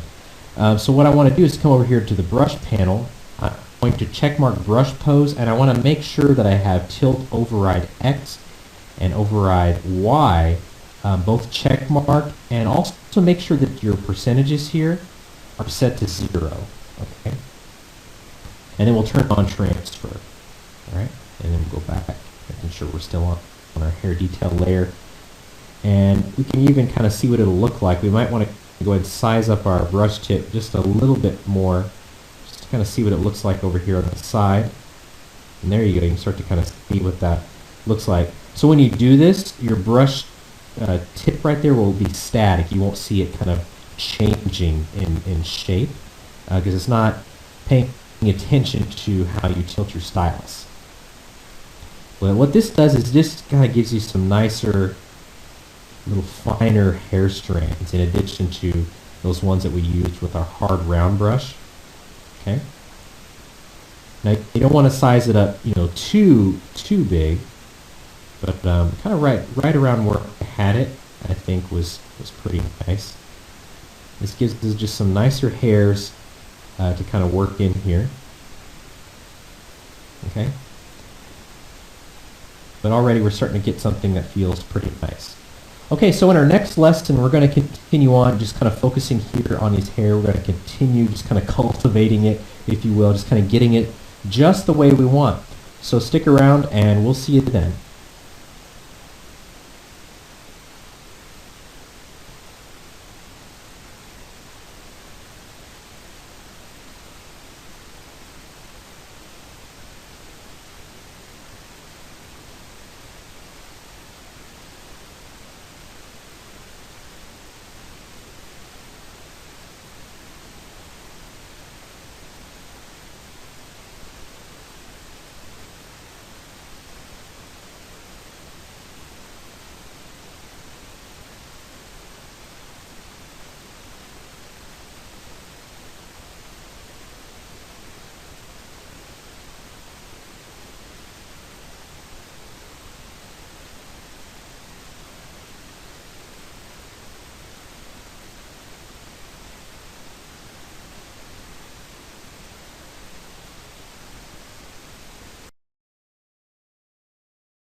to focus on detailing the hair.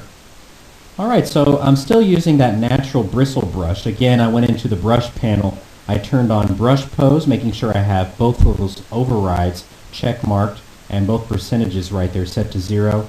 And then I just turned on transfer. Okay? And we're still on our hair detail layer. And we could go ahead and actually, let's make another comparison, just in case you kind of took a break in between this lesson and the last. And so I really feel like we've made a lot of progress just adding in those little strands as well as this natural bristle brush. Again, this natural bristle brush just allows us to kind of get in here and just some finer hairs. And just as before, I try to kind of make swooping motions, kind of quick motions, not to try and draw these hairs too slowly. And I think that kind of gives us just a nice visual result that we want. I'm applying a little bit more pressure now in certain areas just to kind of get a little bit more variation, tonal variation here in the hair. So it's feeling pretty nice. That kind of lets us get in here and just work in a few finer hairs. One thing I'm also trying to do is just be mindful of the edges where the hair comes in. You don't want it to be a hard edge. So this kind of helps out with that. So you kind of see like just some individual strands that are kind of out away from the mass of hair that we have. And that makes it feel toupee or a wig or something like that. All right. All right, very nice. Now I may want to go ahead and let's work in a few more here. I'm kind of looking at this example now just so I can kind of mix up my inspiration, my reference, but I may want to go ahead and switch back to the hard round brush. Once again, transfer shape dynamic before, come way back down on size, and just kind of start to work in just even some smaller little hairs that you kind of see sticking up just from the overall outline of the head. I really like kind of what we have over here. I also like his hair color here. He's probably the oldest in this image of and so I'm kind of trying to emulate that just so it's a little bit more relevant. Kind of bringing over some strands here to where you can still kind of see part of the forehead kind of going back under there. I think that'll look nice. But again, just kind of coming in here and having just some finer little strands just kind of coming out of the skin there. I think is good. Having some little strands of hair just kind of coming over the ears. Be very nice. Again, just kind of makes it feel just a little bit more natural. Same thing over here. That feels pretty nice. And just back in here, just kind of lightly applying pressure. My stylus just kind of getting in some really faint little strands of hair back in there. That just makes the overall feel of it just much more natural. The outer edges don't feel super harsh.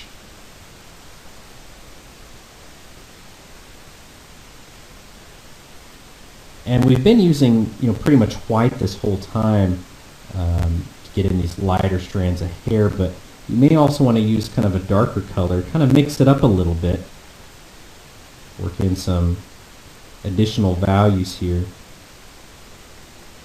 Might want to come up just a little bit in size there. Get in a few dark hairs.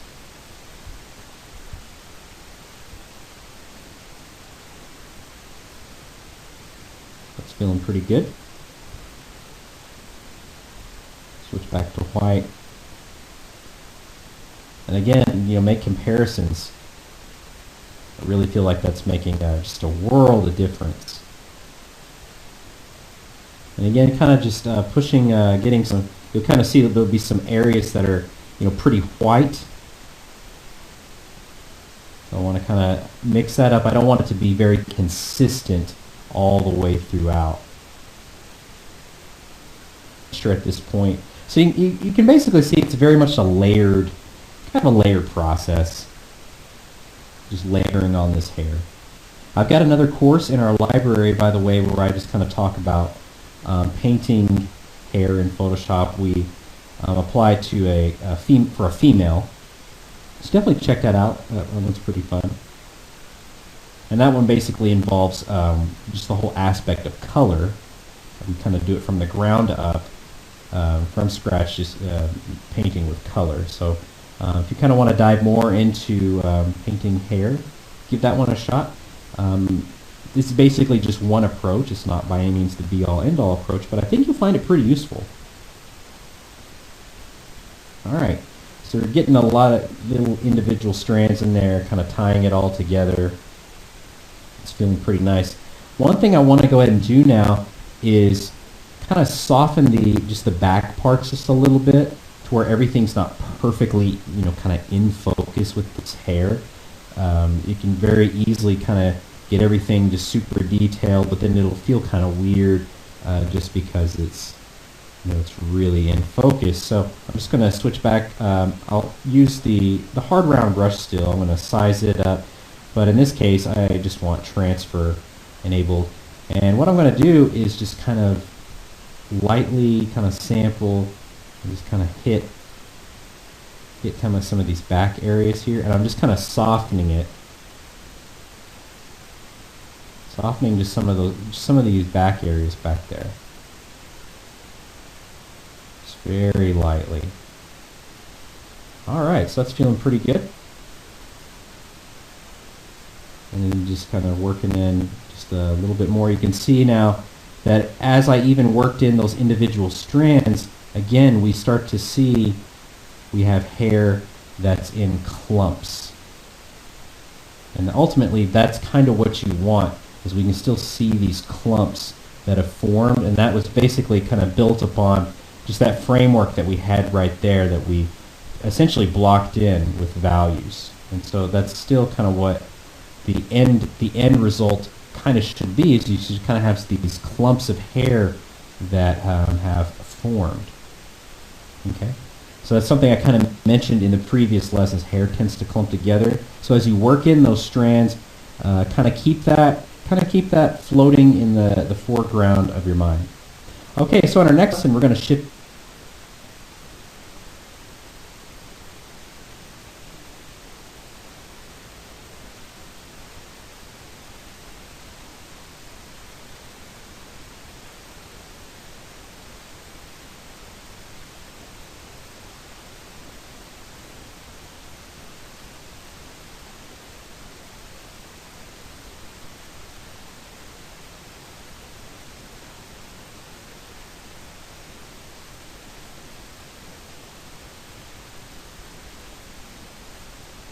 In this lesson, we'll focus on detailing the eyebrows.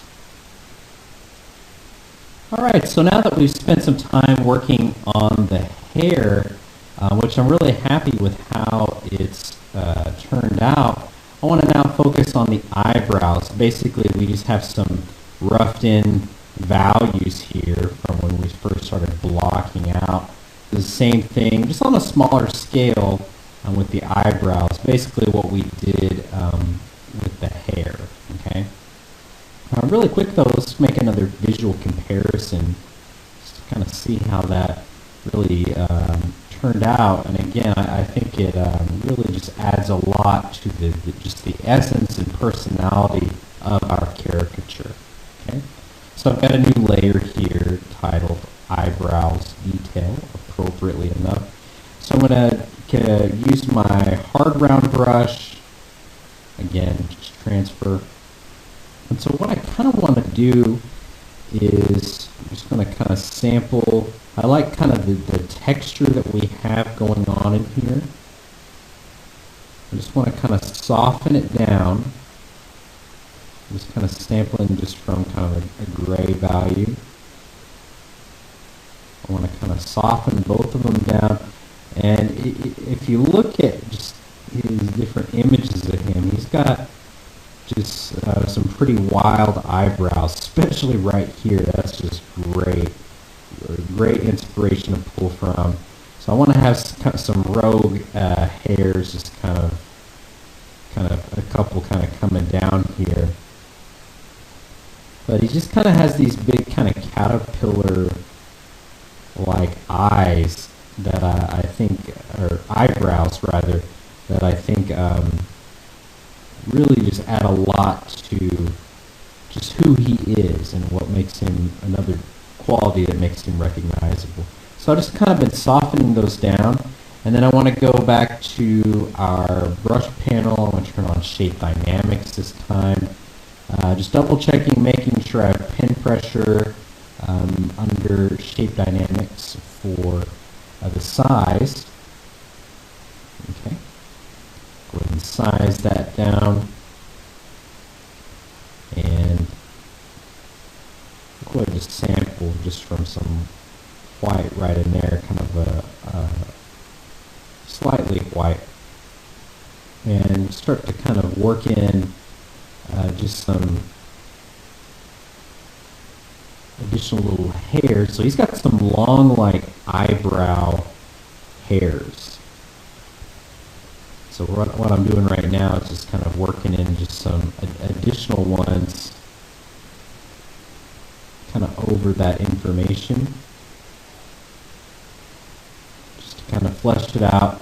Might also work in just some darker ones as well. Just kind of layering that in.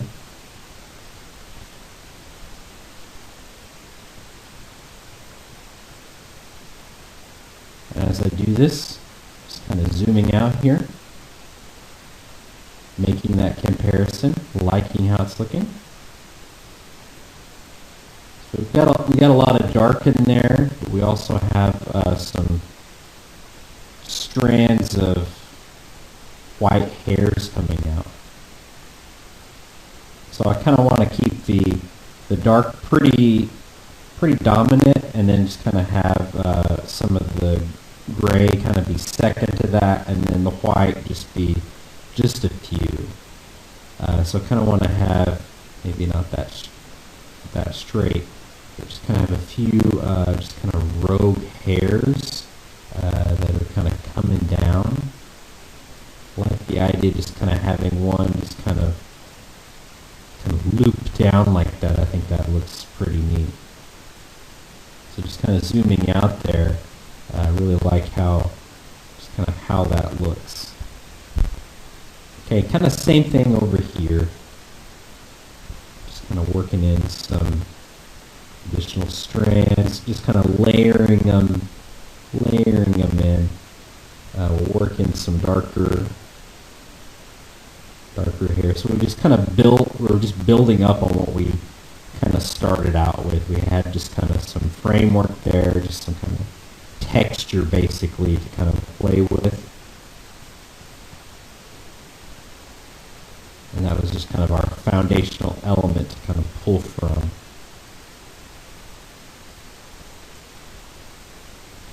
And then we'll kind of sample right there and just kind of work in some, and maybe having a few hairs kind of going in just different directions, I think is good too. And again, we'll kind of zoom out there, kind of see how that's looking. All right, I'm liking how that's kind of shaping up. I'm just getting kind of some rogue hairs in there, just kind of going in some different directions. I think it's pretty nice. Just kind of overlapping them in different ways. Maybe having kind of another one right in there.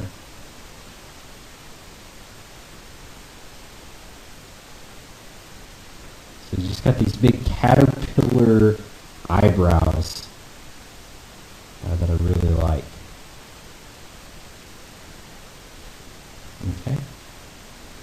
So kind of similar to what we did there, just kind of it's just a layering process just kind of having that, thinking of that dark as kind of being like the underlayer, and then just kind of having a few kind of gray ones kind of over that, and then just even fewer, just a few little white ones as well, just kind of layering that out on top. So going from dark to light, dark being kind of the foundation in this case, I think works pretty nicely. All right. Okay, cool. So we're going to switch gears in the next lesson, and we're going to focus on just the skin itself. Okay, we're going to talk about how we can create some skin pores, and this is going to start to really tie just all those little details, the wrinkles that we put in, and just all the rendering that we've done. That starts to really kind of package all that together. So focus on skin pores, and then from there we'll talk about just kind of working in little facial spots, stuff like that. And then beyond that, it'll just be, final details, final thoughts. So stick around and continue on with our caricature of Ian McKellen in the next lesson.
In this lesson, we'll begin the process of creating skin pores for our caricature.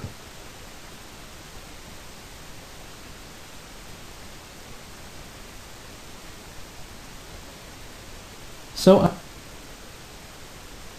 I'm really happy with the direction our caricature of the great Ian McKellen has gone. And so at this point, I'm really ready to just another level of detail to just push the rendering up this caricature and just pull all of the details we already have even closer together. So adding some skin pores in, it's going to actually take the wrinkles that we have in the face and set them into the skin just much better. So we've got a layer here titled skin pores, which is what we'll be working on. And if we look at our reference photos here, namely this one, just because it was a higher resolution, you can see just all the little deviations in the skin. So we can kind of mimic something like that. So with our brush tool, we can right click, bring up our brush preset picker once again, and you want to look for this brush right here. It's titled Watercolor Spatter Big Drops. So go ahead and choose that. We're going to go ahead and take the size down to probably a little less than half. Now before we start using it, jump to your brush panel, turn on scattering, okay? So the brush is already going to kind of randomize the size of these little dots that it's going to drop down. The scattering just kind of helps just scattering of those dots. Okay.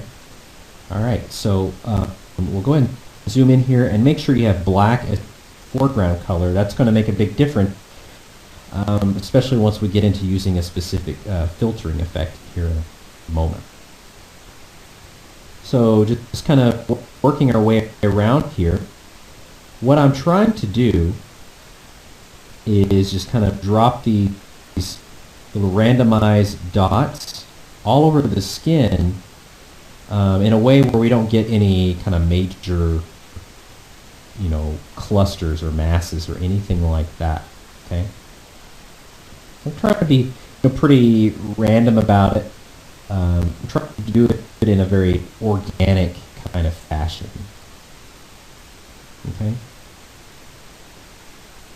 Just kind of working our way around the skin. This part can be a little bit tedious. It takes a little bit of time.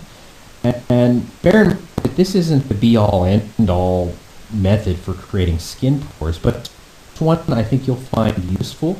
It's really one that you could not only use on various illustrated projects that you might be working on, but even on photo retouching, where you need to bring back in some texture to the skin. I think this method could work. Okay, but again, there's a lot of different ways you could go about it. But I like this one because you can have a sense of control over just the foundation that we're laying here, and that's really what we're doing, is we're laying kind of the foundation for these skin pores, to where they're going to exist. Right now, obviously, they don't look the way that we want them to. It looks like he's got some sort of weird infection, or these are a mass horde of fleas that are on his face. But again, we're just kind of laying the groundwork for just this next layer of detail. Okay. So don't worry about also, don't worry about going outside the confines of the skin or just the image itself. We'll be able to rectify that very easily later on. All right. So and you don't have to worry about placing this over the hair or anything like that, obviously. Just kind of working our way around here on the forehead. Kind of painting this in.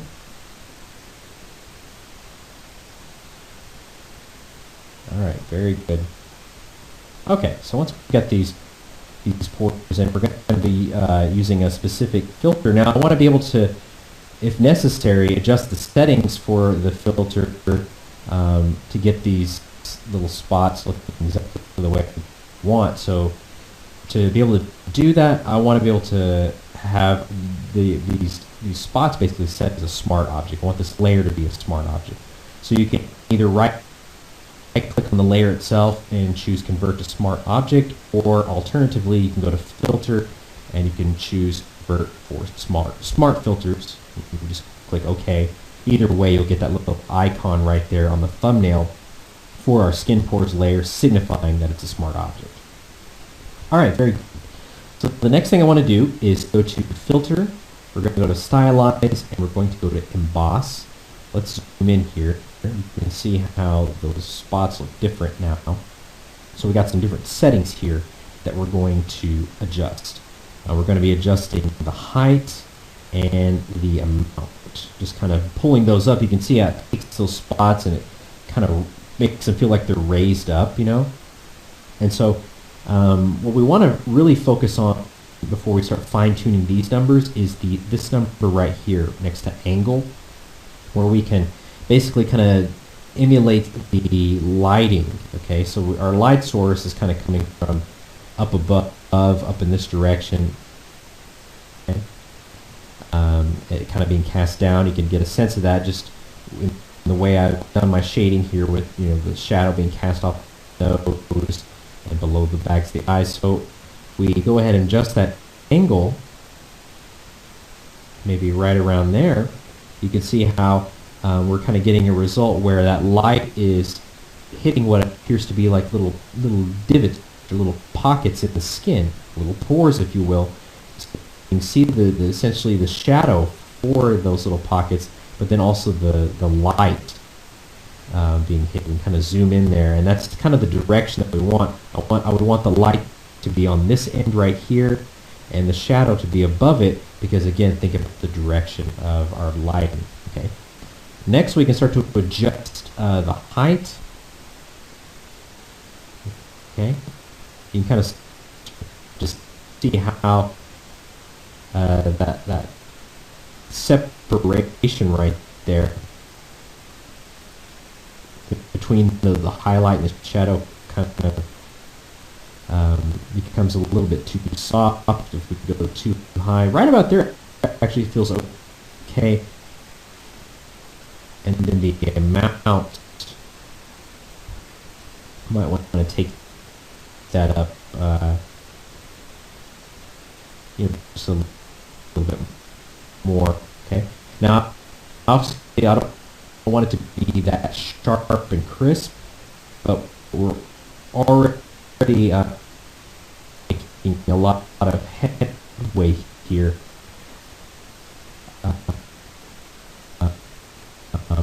By using this particular filtering effect. And if I need to go back in and adjust it, I can do that because it's a smart object. I can double click on emboss and I can go back again.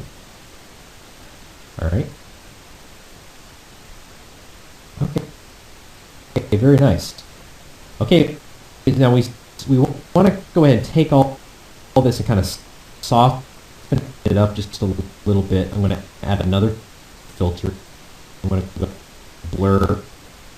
Yeah, let's see in blur. And we'll actually leave it at 2. 2 is actually seems pretty appropriate. It just kind of softens all that information up. Okay, so we've got basically our skin pores created, but it's all very intense. Still looks like we've got some sort of six or something. So in our next lesson, we're gonna start to really refine this and and talk about how we can begin to weave these pores just into the skin.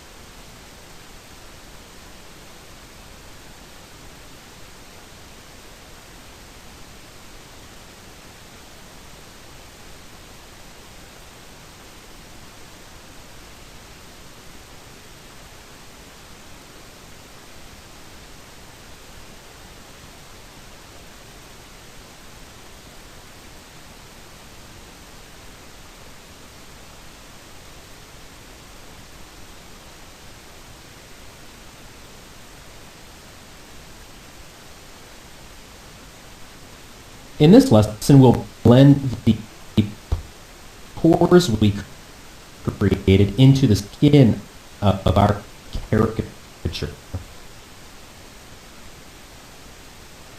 All right, so now that we have the pores created,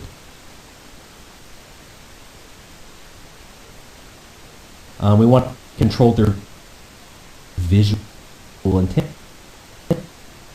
because right now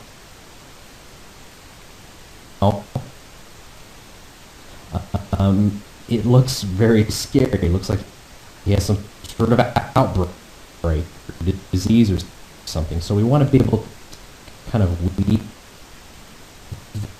into the skin and can kind of have some control over just their visual intensity in various areas.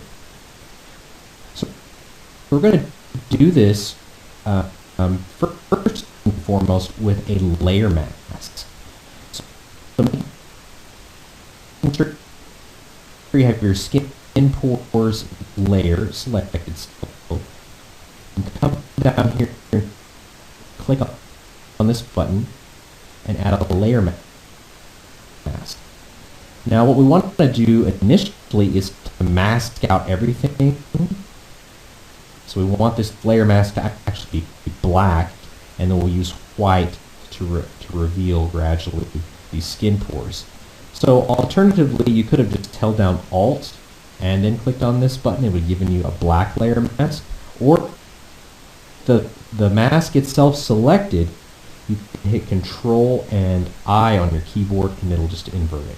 Okay? So all of those spots are masked out. So now what we're going to go ahead and do is just grab our brush tool. I'll just use, once again, just a hard round brush. We'll bring up its size considerably. And then we're going to go back to our brush panel. I'm just going to turn on transfer. Again, pen pressure for the controls for both opacity and flow. And then we want to make sure we're using white as our foreground color. And we'll start to paint on the nose here to reveal these pores. Okay. And so we're just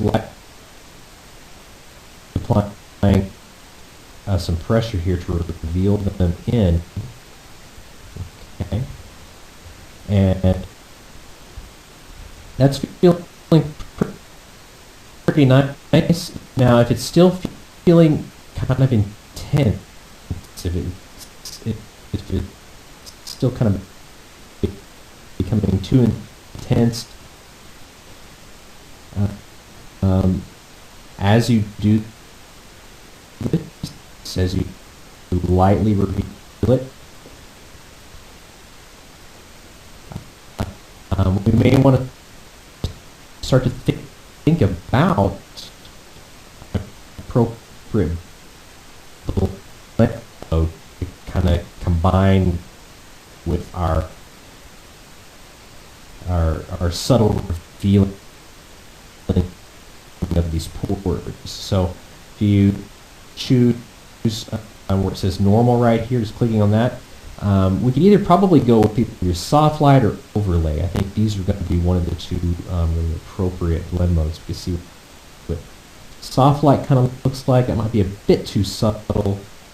Overlay, I think overlay will actually be a little bit more appropriate. Okay.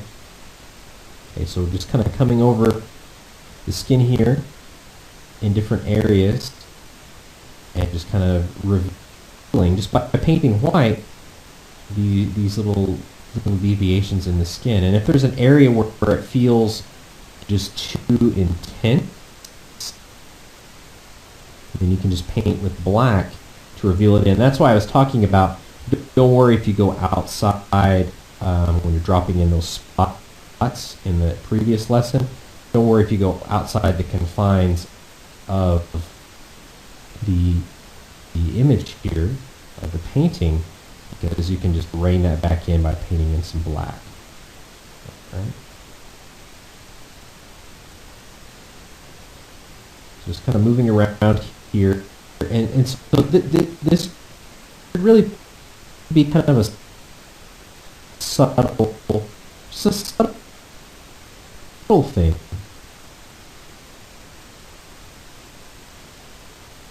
Okay.